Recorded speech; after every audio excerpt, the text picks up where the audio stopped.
Ginagawa mo ba ito? Binubura mo agad ang content mo kapag mababa ang views? Kung oo, baka ikaw mismo ang pumipigil sa chance mong mag-viral. Maraming content creators ang may ganitong habit. Magpo-post sila ng video o content. Tapos pag nakita nila na 100 views lang, 200 views lang, after ilang oras, binubura agad nila. Iniisip nila na, hindi gumana. Hindi ito maganda. Hindi ito pinapansin ni algorithm. Pero ang hindi alam ng maraming creators, may mga content na hindi agad nagba-viral. Minsan days bago mapansin, minsan weeks bago lumaki ang reach. Oo, totoo yun. Ganito kasi ang ginagawa ng algorithm. Kapag nag-post ka ng content, hindi agad ito ipapakita sa maraming tao. Ang ginagawa muna ni algorithm ay testing phase. Ipinapakita niya muna ang content mo sa maliit na group ng viewers. Tinitingnan nito, pinapanood ba hanggang dulo? May nagko-comment ba? May nagsishare ba? Kapag nakita ni algorithm na maganda ang response ng viewers, saka pa lang niya ito ipapakita sa mas maraming tao. Kaya minsan may mga creators na nagsasabi ng ganito, akala ko flop ang video ko, tapos biglang tumaas ang views after ilang araw.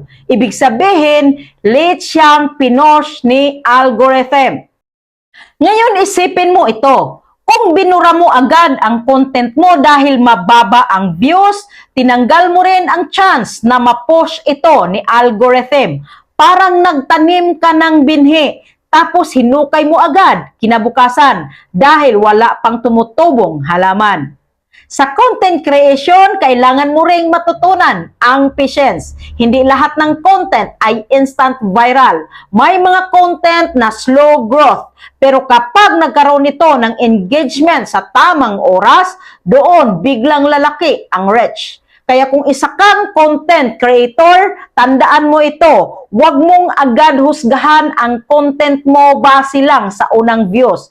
Minsan ang content na akala mong mahina, yun pa pala ang susunod mong viral post.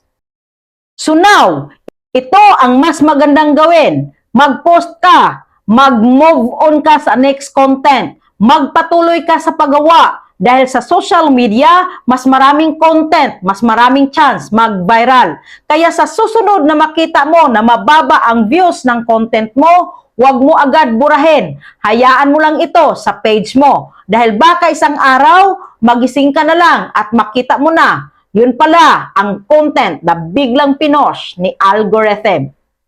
Ikaw ba, nagbubura ka din?